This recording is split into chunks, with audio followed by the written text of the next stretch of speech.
لبيك اللهم لبيك لبيك لا شريك لك لبيك إن الحمد والنعمة لك والملك لا شريك Le ministère des Affaires islamiques, del Waqf, de la Dawa et de la guidance au Royaume d'Arabie Saoudite a l'honneur de vous présenter le programme suivant.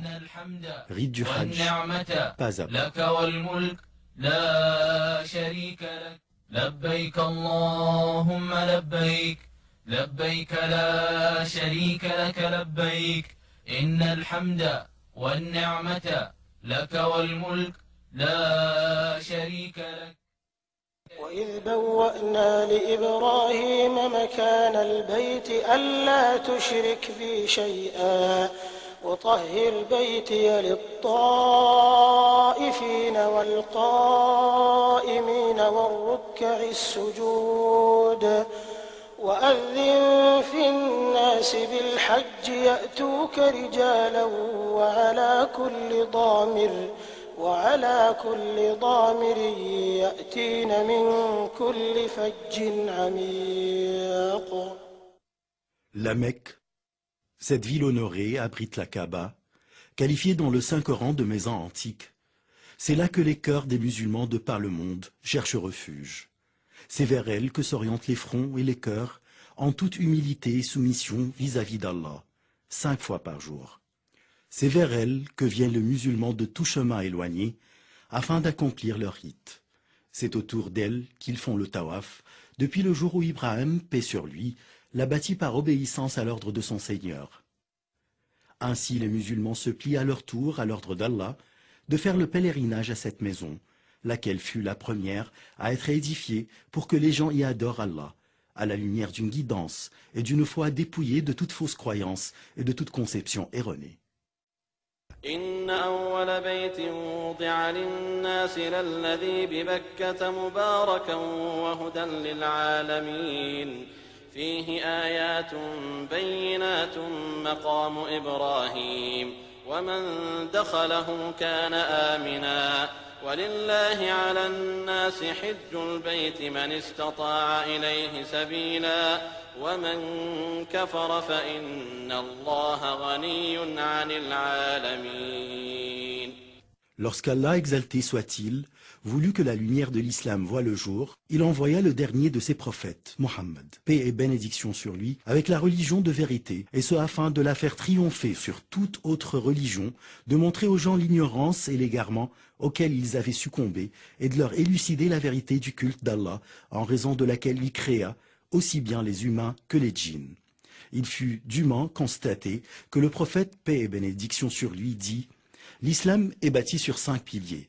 L'attestation que nul n'est digne d'être adoré en dehors d'Allah et que Mohammed est le messager d'Allah, la pratique de la prière, l'acquittement de l'aumône légale, le jeûne du ramadan, l'accomplissement du pèlerinage à la Mecque. » Le Hajj est donc l'un des piliers de l'islam.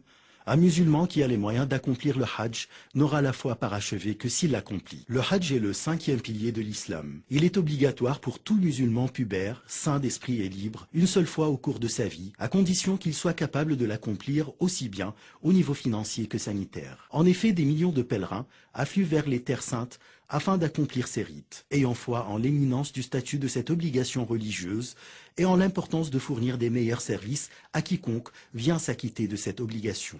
Le gouvernement du serviteur des 2 saintes mosquées, le roi Abdallah ibn Abdelaziz, a mis en œuvre tous ses moyens matériels et humains et a orienté tous ses ministères vers le service de hôte de Rahman, Allah, afin de leur assurer le confort et la sécurité dès leur arrivée sur les territoires saoudiens et jusqu'à leur retour dans leur pays, entourés de la protection d'Allah, exalté soit-il. Vous allez réaliser, chers frères, que nombre de projets, de services et de programmes diversifiés furent élaborés et mis à votre disposition afin de vous assurer confort, sécurité et bien-être. N'hésitez pas alors à en profiter. Vous êtes le bienvenu, cher hôte, au sein du pays des 2 saintes mosquées.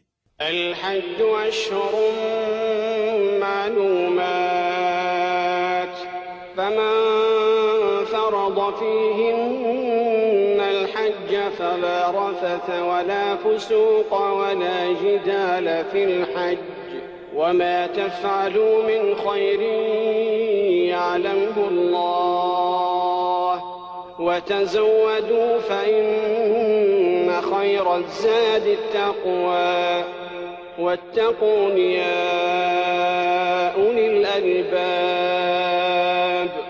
Il existe 3 types de hajj, connus sous le nom de nusuk. Chacun se distingue par une qualité et des obligations qui doivent impérativement être remplies pour que le hajj soit valable. Ces 3 nusuk sont at-tamattu', al-qiran, al-ifrad. Le meilleur de ces 3 types étant le tamattu', qui s'effectue en entrant en état de ihram avec l'intention d'accomplir une umra lors des mois du hajj. Ensuite, en achevant le tawaf, le sa'i et le raccourcissement des cheveux, le pèlerin quitte ainsi l'état de l'ihram.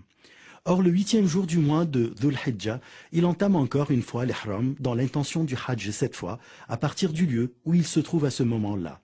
Il se dirige ensuite vers les lieux saints et accomplit le hajj. Il est tenu de faire un sacrifice ou, s'il n'en a pas les moyens, de jeûner 3 jours au cours du hajj et cette autre une fois rentré chez lui.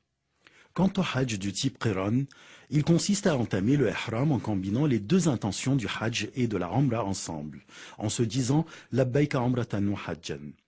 Une fois arrivé à la Mecque, le pèlerin doit accomplir le tawaf al-qudum ainsi que le sa'i du hajj et de la umra, et ce tout en préservant son ihram sans jamais se désacraliser. Le 8e jour, il se dirige vers les lieux saints s'acquit des autres rites formés des 2 rites distincts, à savoir le hajj et la umra. Il doit offrir un sacrifice et si, faute de moyens, il n'y parvient pas, il devra jeûner 3 jours au cours du hajj et cette autre une fois rentré chez lui. Reste le hajj du type ifrad, lequel consiste à entrer en état de ihram avec l'unique intention d'accomplir le hajj. Arrivé à la Mecque, le pèlerin accomplit le tawaf, le sa'i et préserve son état de ihram jusqu'à la fin des rites. Il ne lui incombe pas de faire un sacrifice car il n'a pas combiné la umra au hajj. Le meilleur de ces types de hajj est le tamattu' suivi du qiran, puis enfin le ifrad. Chers frères, si vous comptez voyager à la Mecque afin d'accomplir les rites du hajj et de la umra, il vous sera impératif d'entrer en état de ihram à partir d'un des miqat que le prophète, paix et bénédiction sur lui, détermina à savoir.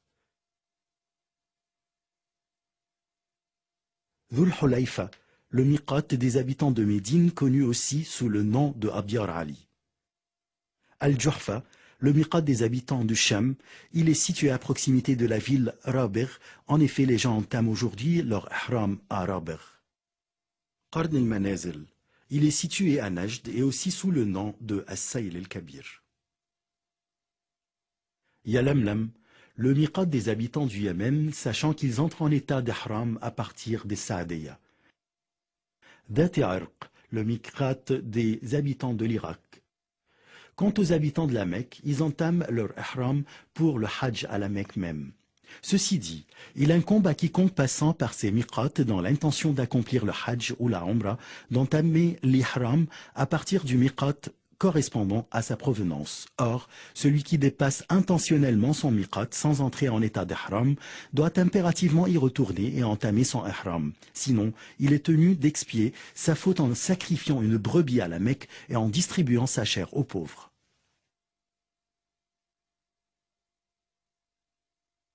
Si donc vous arrivez, chers frères, au miqat en voiture ou autre, prenez un bain, parfumez-vous, si possible, puis mettez les habits du ihram, à savoir un izar et un rida', 2 pièces de tissu blanc sans couture, blanc et propre. Quant à la femme, elle est autorisée à revêtir les habits qu'elle souhaite, pourvu qu'elle ne se pare pas et qu'elle n'exhibe pas ses atours. Ensuite, formulez l'intention d'entrer en état d'ihram pour accomplir la umra. Or, si vous arrivez au miqat par voie maritime ou aérienne, le pilote ou le capitaine ont généralement l'habitude d'annoncer aux passagers qu'ils passent parallèlement au miqat afin de permettre aux pèlerins de porter les habits de ihram.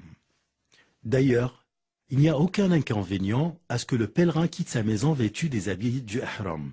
Le cas échéant, il entamera la talbiya comme signe de son entrée en état d'ihram dès que le navire ou l'avion passera parallèlement au miqat.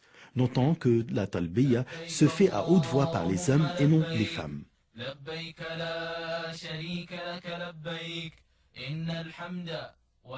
Chers frères, lorsque vous prononcez la talbiya, soit pour accomplir la umra en disant labbaïka umra, soit pour le Hajj en disant Labbaika Hajjan, soit pour les deux à la fois en disant Labbaika Umratan wa Hajjan.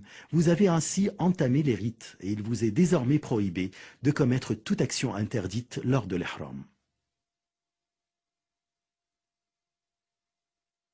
À savoir, de se couper les cheveux ou les ongles, si vous en perdez involontairement quelques-uns, ou si vous en coupez par oubli ou par ignorance de cette interdiction, il n'y aura aucun inconvénient. De se parfumer le corps ou les vêtements, quant aux traces du parfum mis préalablement à votre entrée en état d'ihram, ceci n'est pas prohibé. De procéder à la chasse des animaux, soit en les tuant, soit en les poursuivant, soit en aidant autrui à les chasser. D'abattre les arbres ou de couper les plantes de la zone sacrée. D'ailleurs, ceci est prohibé aussi bien pour celui qui est en état d'ihram que pour celui qui ne l'est pas. De ramasser les objets trouvés dans la zone sacrée à moins que vous les annonciez. De demander une femme en mariage ou de conclure un contrat de mariage pour soi ou pour autrui. Est également prohibé tout rapport sexuel aussi bien que ses préliminaires s'ils sont accompagnés par un désir ardent d'accomplir l'acte sexuel. Pour la femme en état d'ihram, il est interdit de porter des gants ou de se voiler le visage, à moins qu'elle soit en présence d'hommes non mahram. Le cas échéant, il lui sera obligatoire de se voiler le visage comme si elle n'était pas en état d'ihram. De se couvrir la tête lors du ihram avec tout ce qui peut toucher la tête, mais il n'y a aucun inconvénient à ce que l'homme en état d'ihram se serve d'un parasol, sombrage sous le plafond du véhicule ou porte les bagages sur la tête. Même s'il se couvre la tête par oubli ou par ignorance de cette interdiction, qu'il ôte ce dont il se couvrait la tête dès qu'il se rappelle ou dès qu'il apprend le jugement de la charia à cet égard. De porter une chemise ou tout vêtement cousu en général pour couvrir le corps entièrement ou partiellement, tels les capes, les pantalons, les turbans et les chaussons, à moins que l'homme en état d'ihram ne trouve pas de izar. Le cas échéant, il peut porter un pantalon. De même, s'il ne trouve pas de sandales, il peut alors porter des chaussons sans inconvénient. Il est permis à la personne en état d'ihram de mettre des sandales, de porter une bague, des lunettes, une montre, un sonotone, une ceinture et un porte-monnaie pour garder son argent et ses papiers. Il lui est permis également de changer les habits du ihram, de les nettoyer et de se laver la tête et le corps. Même si quelques cheveux tombent malgré lui ou encore s'il se blesse, il n'y aura aucun inconvénient. Contrairement à ce que beaucoup de gens croient, il n'y a pas de prière particulière à accomplir pour entrer en état d'ihram, mais il incombe au pèlerin d'observer les obligations de sa religion, comme à titre d'exemple, le fait d'accomplir la prière collective au moment prescrit, d'éviter de commettre toute infraction à l'obéissance vis-à-vis d'Allah, exalté soit-il, tels les péchés, l'obscénité et les perversités auxquelles succombent d'autres musulmans égarés. Arrivé à la Mecque où se trouve la Kaaba ou la maison antique d'Allah, il est préférable que celui qui est en état d'ihram prenne un bain dès son arrivée. En entrant à la Masjid al-Haram, le pèlerin entre par le pied droit en disant « A'udhu billahi al-azim, wa wajhihi al-karim, wa sultanihi al-qadim, min ash-shaytan al-rajim, Allahumma aftah li abwaba rahmatik » En effet, il est préconisé de dire cette invocation en entrant dans toute mosquée en général. Ensuite, le pèlerin se dirige vers el Kaaba afin d'entamer le tawaf. Selon la sunna, l'homme doit observer al-ittiba, c'est-à-dire le fait de laisser son épaule droite découverte et de s'envelopper de son rida, de sorte que le milieu de celui-ci passe par-dessous l'aisselle droite et de couvrir avec ses extrémités son épaule gauche. Ensuite, le pèlerin doit entamer le tawaf qui se compose de 7 parcours à commencer de la pierre noire. S'il parvient à y accéder, qu'il l'embrasse si possible sans jamais gêner les gens, ni en les poussant, ni en les bousculant, les insultant ou les frappant. Tout acte de la sorte serait une faute vu le préjudice qui en découle à l'égard des musulmans. Il suffit en l'occurrence de pointer vers la pierre noire de loin en disant « Allahu Akbar ».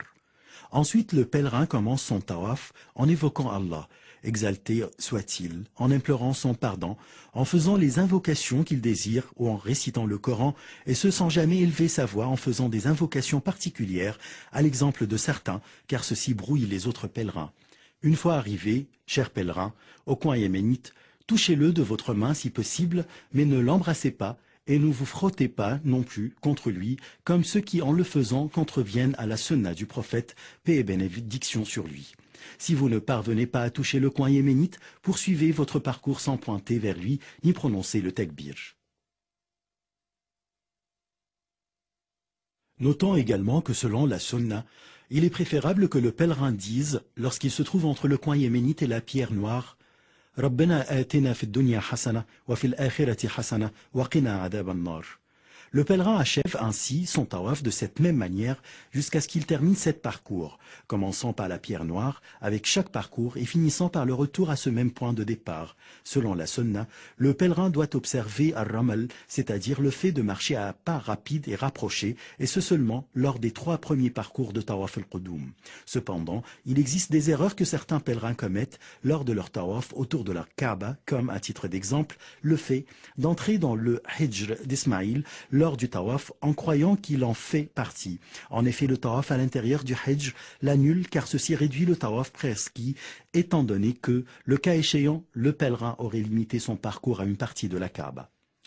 De toucher tous les coins de la Kaaba et peut-être même ses murs, de les caresser, de se frotter contre sa housse, sa porte et Maqam Ibrahim, car tout ceci est prohibé et fait partie de Beda ou innovations religieuses, lesquelles ne sont puisées dans aucune des sources de la Sharia et ne furent jamais entreprises par le prophète. D'élever la voix lors du tawaf car ceci dérange les autres, de se bousculer les uns des autres, notamment lorsque les femmes poussent les hommes devant la pierre noire et Maqam Ibrahim, un comportement qu'il faudrait absolument éviter. Une fois le tawaf terminé, vous pouvez recouvrir alors, chers pèlerins, votre épaule droite. Selon la sunna muakkada, il faut accomplir 2 rak'ah derrière Maqam Ibrahim si possible, sinon vous pouvez les accomplir à n'importe quel lieu del Masjid al-Haram. Après Al-Fatiha, vous récitez la sourate del Kafirun au cours de la première rak'ah et la sourate del Ikhlas au cours de la seconde. Cependant, il n'y a aucun inconvénient si vous récitez d'autres sourates.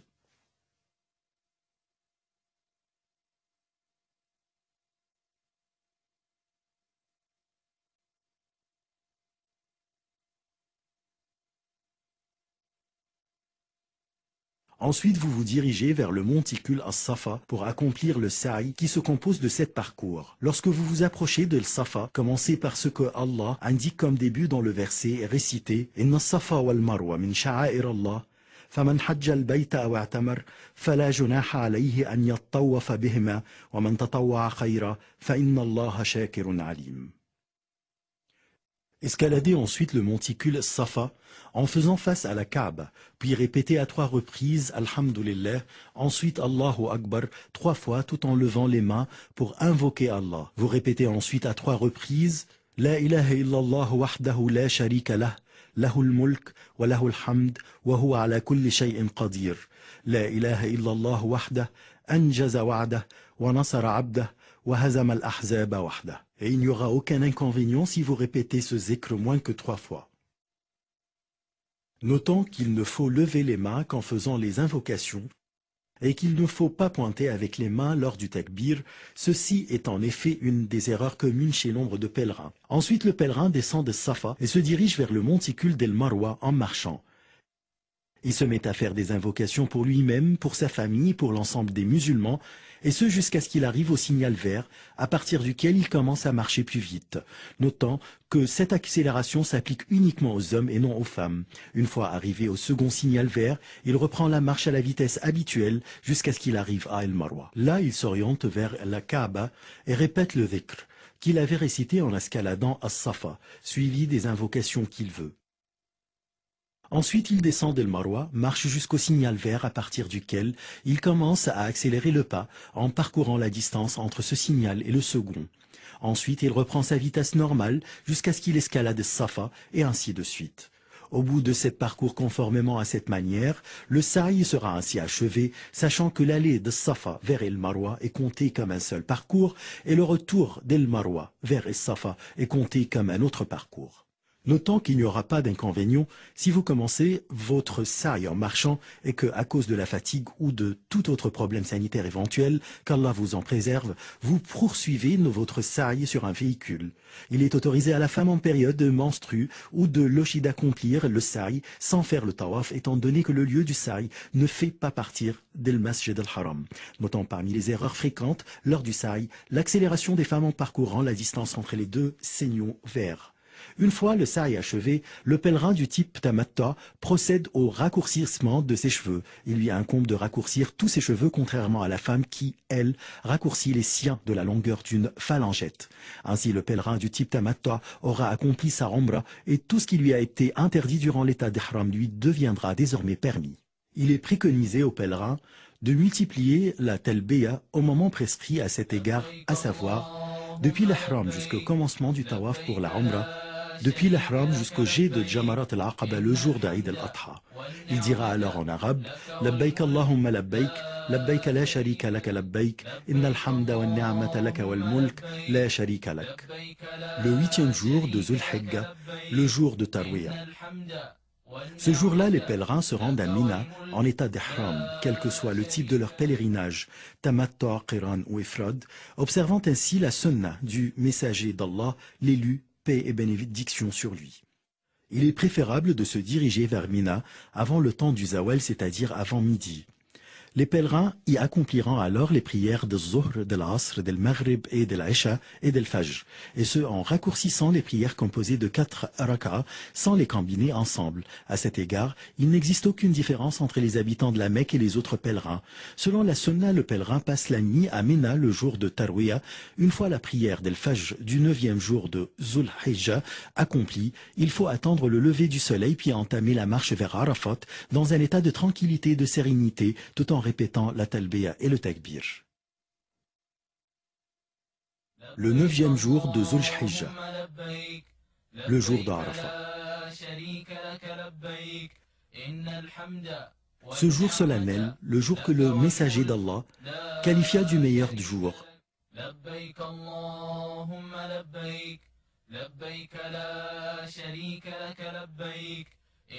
les foules de pèlerins déferlent vers le mont Arafat et y stationnent depuis le lever du soleil jusqu'au crépuscule.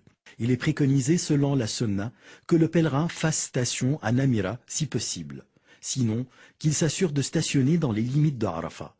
D'ailleurs, il existe des signes et des panneaux indiqués ces limites. En effet, toute la région de Arafat est propre au stationnement. Ce jour éminent, tâchez, mon frère, de vous concentrer à répéter la talbiya et le dhikr, et de vous évertuer à faire des invocations en faveur de vous-même, de votre famille, de vos enfants et de l'ensemble de vos frères musulmans. Au moment de la prière d'El-Zohr, l'imam prononce un serment destiné à rappeler les pèlerins et les exhorter et à les guider vers le droit chemin. Ensuite, il préside la prière d'El-Zohr, puis celle d'El-Asr, qui sera accomplie d'avance. Les deux prières seront alors raccourcies et accomplies à la même heure d'El-Zohr, à l'instar du messager d'Allah, paix et bénédiction sur lui, et ce sans accomplir de prière surérogatoire, ni entre les deux prières, ni avant elles. Il est conseillé d'éviter de commettre les erreurs, qui risquent de vous faire perdre la rétribution et la récompense de ce jour éminent et de cette station honorable. Parmi les erreurs que commettent certains pèlerins, notons le fait de stationner à l'extérieur des limites de Arafat et de demeurer là jusqu'au crépuscule et se diriger après vers Muzdalifa. De quitter la station de Arafat avant le crépuscule, ce qui est absolument interdit car cela va à l'encontre de ce que fit le prophète, paix et bénédiction sur lui. De se pousser, de se bousculer les uns les autres afin d'escalader le mont de Arafat, arriver à son sommet, le toucher pour en tirer bénédiction et prier là-dessus. Ceci fait partie des bédas qui n'ont aucune origine dans la charia, outre bien entendu les inconvénients sanitaires et physiques qui en découlent. De faire face au monde d'Arafat en faisant les inconvocations alors que la sunna indique de faire face à la qibla. Allahumma inni a'udhu bika min al-kufri wal-faqr wa min adhab al-qabr. La ilaha illa ant. Allahumma anta rabbi.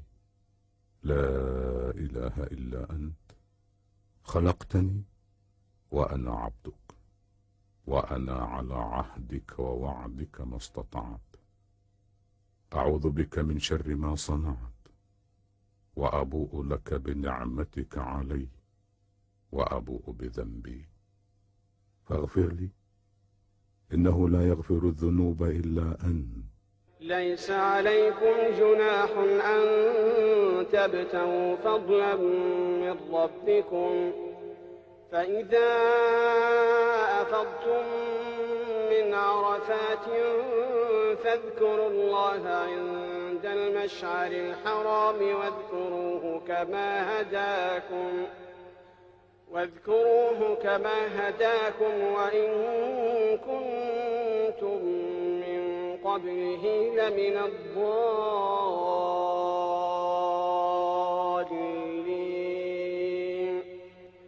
ثم أفيضوا من حيث أفاض الناس واستغفروا الله إن الله غفور رحيم. Après le coucher du soleil du 9e jour de Zulhijjah, les groupes de pèlerins se dirigent, protégés par la bénédiction d'Allah, vers le Mesh'ar al-Haram ou al-Muzdalifa pour y faire la prière del Maghrib et del Aïcha, lesquelles seront alors raccourcies et accomplies ensemble dès l'arrivée à Muzdalifa, et ce après un seul adhan et 2 iqama. Les pèlerins y passeront la nuit tout en répétant la Talbiya et en faisant les louanges à Allah, car il les a comblés de sa grâce et leur a accordé son bienfait de stationner sur le mont Arafat et assister à ce rassemblement solennel. Cependant, il s'avère impératif de solliciter votre attention sur certaines erreurs que les pèlerins commettent une fois arrivés à Muzdalifa, comme, entre autres, leur départ avant d'accomplir les prières raccourcies del Maghrib et l'Aïcha ensemble, et ce afin de se munir des Jamarat ou cailloux, alors que la prière est prioritaire. Il croit qu'il est impératif de rassembler les Jamarat de Muzdalifa, ce qui est en fait une erreur à ne pas commettre. En effet, selon la Sunna, les pèlerins doivent passer la nuit, comme déjà mentionné, à Muzdalifa jusqu'à la prière d'El Fajr. Il est permis aux femmes, aux faibles et aux enfants de se diriger vers Mina dès la fin de la nuit. Une fois de la prière d'El Fajr accomplie, il est préférable pour le pèlerin de stationner à El Mesh'ar al-Haram, un mont à Muzdalifa ou à n'importe quel endroit à Muzdalifa, de s'orienter vers la Qibla, de multiplier le dhikr, le takbir et les invocations autant que possible et enfin de chercher à se munir de cailloux pour le jet des Jamarat. Il doit rassembler 7 cailloux qui soient un peu plus grands qu'un pois chiche pour le rite du jet de Jamarat al-Aqaba al-Kubra. Il pourra rassembler le reste des cailloux de Ména et poursuivre ainsi son chemin vers Ména avant le lever du soleil avec la bénédiction d'Allah, tout en répétant la talbiya en toute humilité et en multipliant le dhikr. Une fois arrivé à Ména, le pèlerin doit s'empresser d'aller à Jamarat al-Aqaba, situé à proximité de la Mecque. Là, il cessera alors de répéter la talbiya et commencera à lancer sur Jamarat al-Aqaba 7 cailloux consécutifs en disant Allahu Akbar lors du jet de chaque caillou. Ensuite, il égorge une bête pour le sacrifice. S'il lui incombe de le faire, il en mange et il en donne à manger aux pauvres. Enfin, il doit se raser les cheveux ou bien les raccourcir. En fait, il est préférable de couper ses cheveux à l'aide du rasoir. Quant à la femme, elle raccourcit également ses cheveux, mais seulement de la mesure d'une phalangette. Cet itinéraire à suivre est le meilleur à cet égard. Cependant, il n'y a aucun inconvénient si certains de ces actes devancent d'autres. Allahu Akbar, Allahu Akbar, Allahu Akbar. La ilaha illallah, Allahu Akbar. Allahu Akbar wa lillahil hamd. Allahu Akbar, Allahu Akbar, Allahu. Les musulmans des 4 coins du monde, aussi bien que les pèlerins à Ména, en particulier accueillent tous les jours de Eid al-Adha avec un ravissement extrême, réjouis de la grâce dont Allah les a dotés et se souciant de s'approcher davantage d'Allah en égorgeant leurs bêtes. D'ailleurs, l'organisation et la gestion saoudienne de la viande des sacrifices fournit aux pèlerins une véritable aide à accomplir ce rite. Il est à noter que certains pèlerins commettent certaines erreurs lors du jet des Jamarat, comme par exemple la croyance de certains qu'ils sont en train de lancer ces cailloux sur des démons, ce qui suscite leur colère et les pousse à insulter ceux-ci. Or, le jet des Jamarat ne fut légiféré que pour évoquer Allah. Le jet de gros cailloux, de chaussures, de morceaux de bois pour lancer les Jamarat, ce qui est une exagération dans la religion, et le messager d'Allah, paix et bénédiction sur lui, a interdite. Le fait de se bousculer et de lutter devant les Jamarat pour accomplir le rite du jet des cailloux, ce qui est en fait une erreur fatale. Le pèlerin est tenu de faire preuve d'indulgence à l'égard de ses confrères et de chercher à jeter les Jamarat dans le bon endroit de sorte que le caillou lancé tombe dans la circonférence de la Jamara, qu'il parvienne à frapper son poteau ou pas. Le jet de tous les cailloux ensemble, car le cas échéant, ceci sera considéré comme le jet d'un seul caillou. C'est que, selon la sunna, il faut lancer les cailloux l'un après l'autre en prononçant le takbir après le jet de chaque caillou. Une fois la Jamara de l'Aqaba lancée, les cheveux rasés ou raccourcis, le pèlerin a ainsi partiellement quitté l'état d'ihram. Il peut en l'occurrence mettre ses habits et tout ce qui lui a été interdit devient désormais permis, exception faire du rapport sexuel avec son épouse. Enfin, le pèlerin se rend à la Mecque pour accomplir le tawaf d'El-Ifada, lequel est un pilier essentiel du Hajj, en l'absence duquel le Hajj ne sera pas accompli. Après ce tawaf, il entame le sa'i. Si son Hajj est du type Tamattu ou si son Hajj est du type Qiran ou Ifrad, et qu'il n'avait pas encore accompli le sa'i lors de tawaf el-Qudum. Le cas échéant, le pèlerin doit entamer le sa'i tout en sachant qu'il est permis d'ajourner le tawaf d'El-Ifada après l'écoulement des jours de Ména et le retour à la Mecque une fois le jet des cailloux achevé. Après le tawaf et l'Ifada, le jour de Nahr, tout ce qui était interdit aux pèlerins redevient désormais permis, y compris le rapport sexuel avec l'épouse. Il retourne ensuite à Mina pour y passer les 3 jours de Tashriq, à savoir la veille du 11, du 12 et du 13 de Zul Hijjah. Il peut même partir au bout de 2 nuits seulement, tel que l'indique le verset.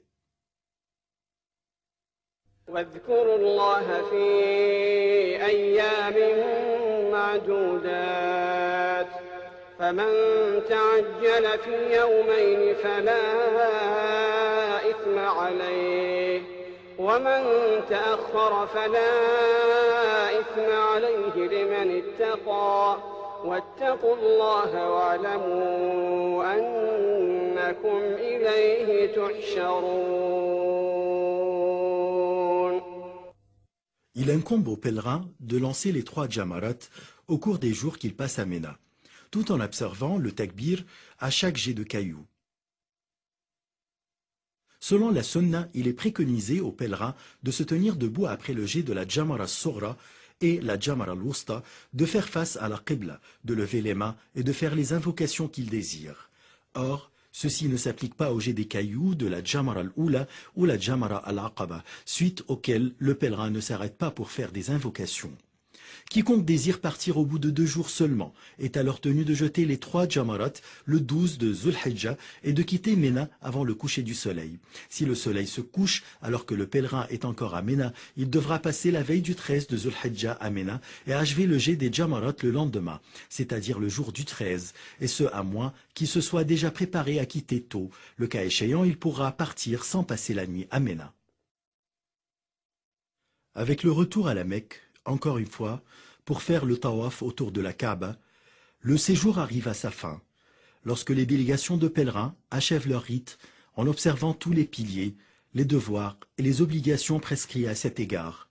Le tawaf del Wada' est alors la dernière étape du Hajj, se pliant ainsi à l'ordre du messager d'Allah, paix et bénédiction sur lui, qui dit à ce sujet « La yanfiranna ahadukum hatta yakuna akhira ahdihi bil bayt »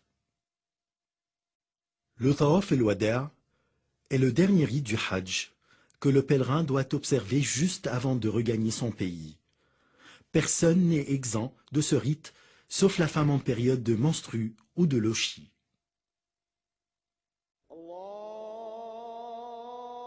Médine est la visite de la mosquée du prophète.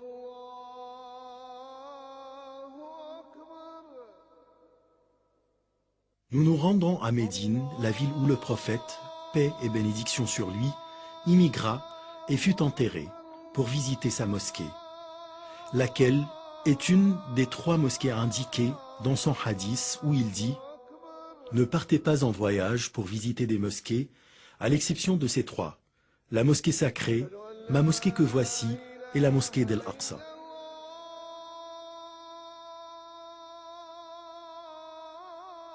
En effet, bien que la visite de la mosquée du prophète ne fasse pas partie des conditions ou des obligations rituelles du Hajj, ni que rien ne la lie au Hajj et qu'elle ne nécessite pas d'être en état d'ihram, elle est permise, voire préférée, à n'importe quel moment de l'année.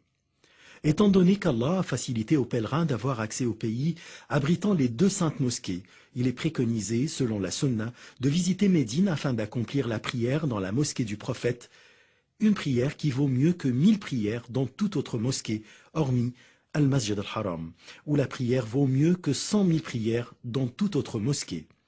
Ensuite, le pèlerin peut saluer le messager d'Allah, paix et bénédiction sur lui. Une fois arrivé chez visiteur à la mosquée du prophète, entrez d'abord du pied droit, commencez par la basmala et la prière pour le prophète, paix et bénédiction sur lui, puis implorez Allah de vous ouvrir les portes de sa miséricorde en disant Bismillah wa salatu wa salamu ala rasoulih, a'udhu billahi al-azim wa wajhihi al-karim wa sultanihi al-azim min ash-shaytan ar-rajim, Allahumma aftah li abwaba rahmatik. D'ailleurs, il est également préconisé de dire cette invocation en entrant dans toute autre mosquée. Une fois entré à la mosquée, accomplissez les 2 rak'ahs de la prière de la salutation de la mosquée. Il est préférable d'accomplir cette prière dans Ar-Radwa. Sinon, vous pouvez l'accomplir à n'importe quel endroit dans la mosquée. Ensuite, dirigez-vous, chers visiteurs, vers le tombeau du prophète, paix et bénédiction sur lui.